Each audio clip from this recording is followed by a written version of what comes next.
போலி மருந்து விவகாரத்தின் எதிரொலியாக தரமற்றதாக கண்டறியப்பட்ட 3 மாத்திரைகளின் விற்பனைக்கு புதுச்சேரி மருந்து கட்டுப்பாட்டுத்துறை தடை விதித்துள்ளது.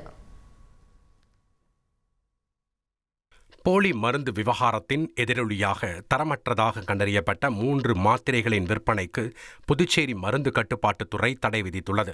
புதுச்சேரியில் போலி மருந்து தயாரித்து நாடு முழுவதும் சப்ளை செய்த விவகாரம் பெரும் அதிர்வலையை ஏற்படுத்திய நிலையில் அந்த வழக்கை சிபிஐ விசாரித்து வருகிறது. இந்நிலையில் தரமற்றதாக கண்டறியப்பட்ட ஹிமாச்சலின் நோனிஸ் பார்மாசூட்டிக்கல் நிறுவனத்தின் மாக்ஃபான்சோ 40, கேரளாவின் அபான் பார்மாசூட்டிக்கல் தயாரித்த பெப்பாவெட் 650, ராஜஸ்தானின் கார்னானி பார்மாசூட்டிக்கல் தயாரித்த சங்காவதி ஆகிய 3 மாத்திரைகள் விற்பனைக்கு தடை செய்யப்பட்டுள்ளன.